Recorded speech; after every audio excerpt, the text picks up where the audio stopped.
laboratory. As I applied so closely, it may be easily conceived that my progress was rapid. My ardor was indeed the astonishment of the students, and my proficiency that of the masters. Professor Kramp often asked me, with a sly smile, how Cornelius Agrippa went on, whilst M. Waldman expressed the most heartfelt exultation in my progress.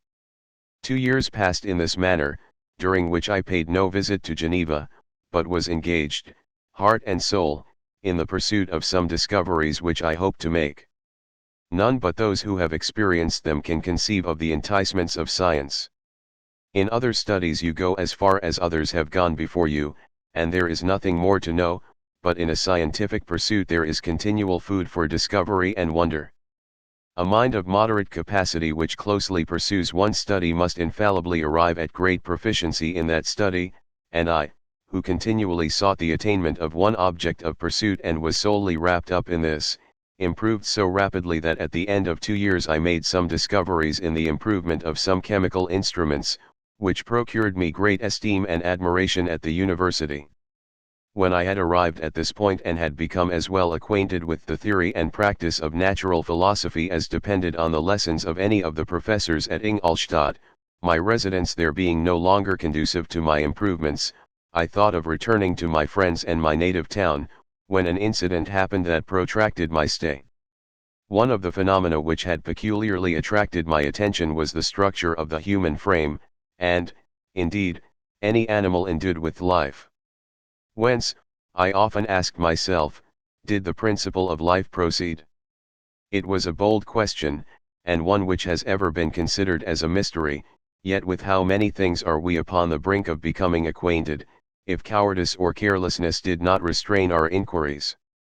I revolved these circumstances in my mind and determined thenceforth to apply myself more particularly to those branches of natural philosophy which relate to physiology. Unless I had been animated by an almost supernatural enthusiasm, my application to this study would have been irksome and almost intolerable. To examine the causes of life, we must first have recourse to death. I became acquainted with the science of anatomy, but this was not sufficient. I must also observe the natural decay and corruption of the human body. In my education my father had taken the greatest precautions that my mind should be impressed with no supernatural horrors. I do not ever remember to have trembled at a tale of superstition or to have feared the apparition of a spirit. Darkness had no effect upon my fancy, and a churchyard was to me merely the receptacle of bodies deprived of life, which, from being the seat of beauty and strength, had become food for the worm. Now I was led to examine the cause and progress of this decay and forced to spend days and nights in vaults and charnel houses.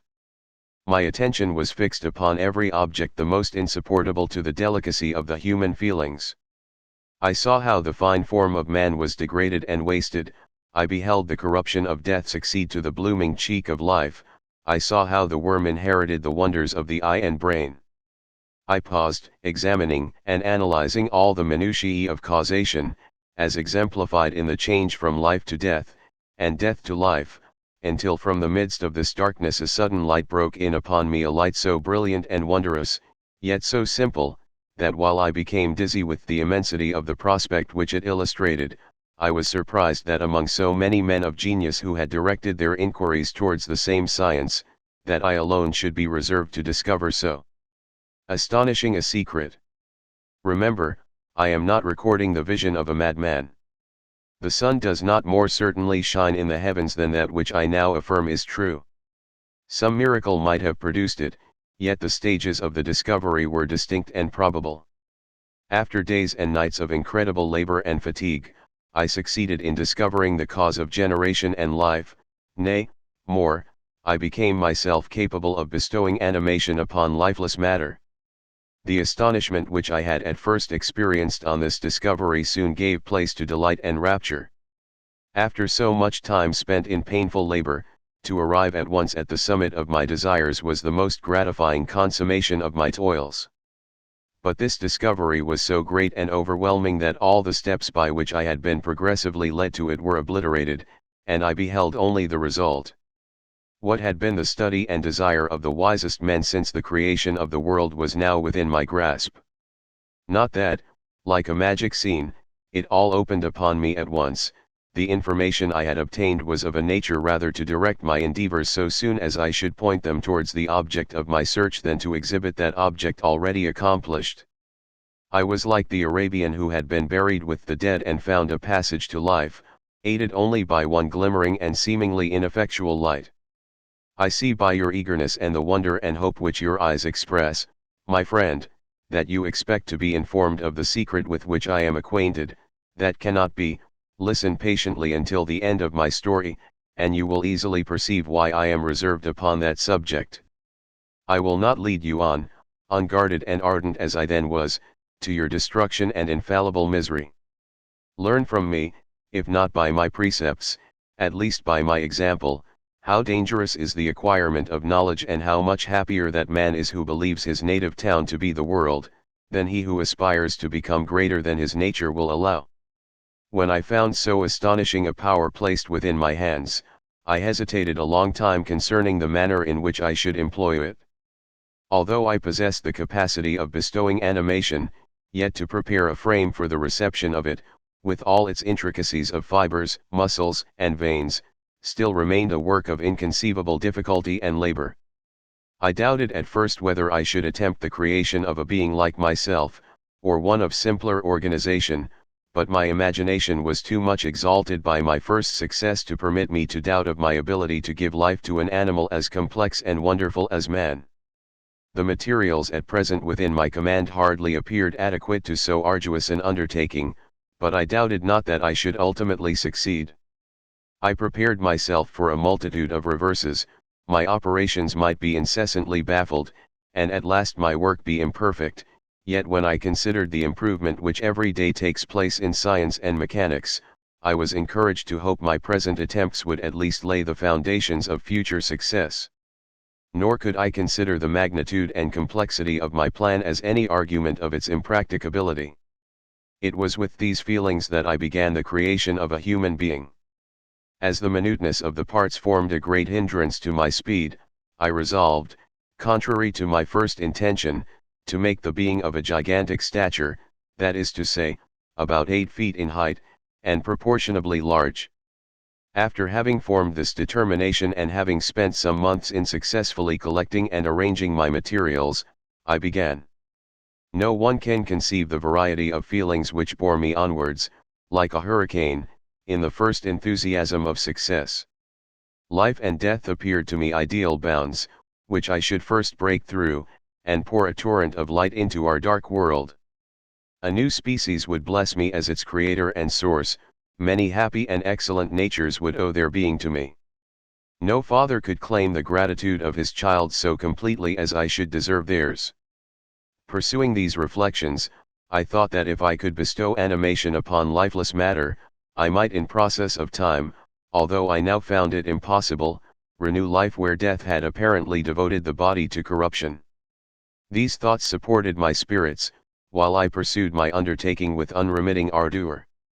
My cheek had grown pale with study, and my person had become emaciated with confinement. Sometimes, on the very brink of certainty, I failed, yet still I clung to the hope which the next day or the next hour might realize. One secret which I alone possessed was the hope to which I had dedicated myself, and the moon gazed on my midnight labors, while, with unrelaxed and breathless eagerness, I pursued nature to her hiding places. Who shall conceive the horrors of my secret toil as I dabbled among the unhallowed damps of the grave or tortured the living animal to animate the lifeless clay? My limbs now tremble, and my eyes swim with the remembrance, but then a resistless and almost frantic impulse urged me forward. I seemed to have lost all soul or sensation but for this one pursuit. It was indeed but a passing trance, that only made me feel with renewed acuteness so soon as, the unnatural stimulus ceasing to operate, I had returned to my old habits. I collected bones from charnel houses and disturbed, with profane fingers, the tremendous secrets of the human frame. In a solitary chamber, or rather cell, at the top of the house, and separated from all the other apartments by a gallery and staircase, I kept my workshop of filthy creation. My eyeballs were starting from their sockets in attending to the details of my employment. The dissecting room and the slaughterhouse furnished many of my materials, and often did my human nature turn with loathing from my occupation, whilst, still urged on by an eagerness which perpetually increased, I brought my work near to a conclusion. The summer months passed while I was thus engaged, heart and soul, in one pursuit. It was a most beautiful season, never did the fields bestow a more plentiful harvest or the vines yield a more luxuriant vintage, but my eyes were insensible to the charms of nature.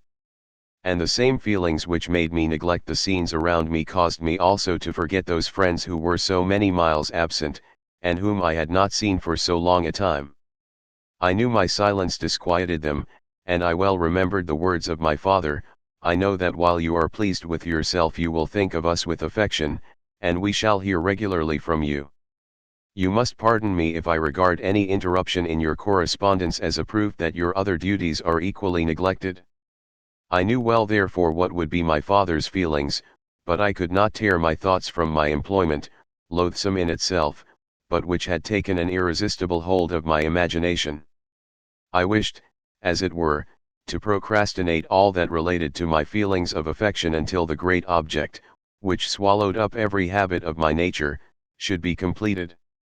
I then thought that my father would be unjust if he ascribed my neglect to vice or faultiness on my part, but I am now convinced that he was justified in conceiving that I should not be altogether free from blame.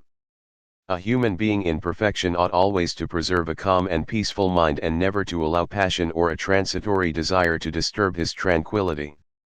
I do not think that the pursuit of knowledge is an exception to this rule.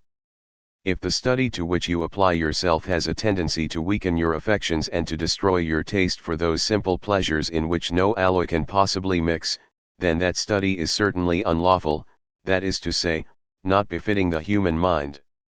If this rule were always observed, if no man allowed any pursuit whatsoever to interfere with the tranquility of his domestic affections, Greece had not been enslaved, Caesar would have spared his country, America would have been discovered more gradually, and the empires of Mexico and Peru had not been destroyed. But I forget that I am moralizing in the most interesting part of my tale, and your looks remind me to proceed. My father made no reproach in his letters and only took notice of my silence by inquiring into my occupations more particularly than before.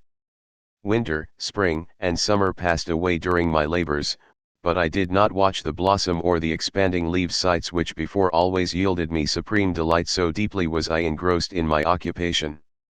The leaves of that year had withered before my work drew near to a close, and now every day showed me more plainly how well I had succeeded. But my enthusiasm was checked by my anxiety, and I appeared rather like one doomed by slavery to toil in the mines, or any other unwholesome trade than an artist occupied by his favorite employment.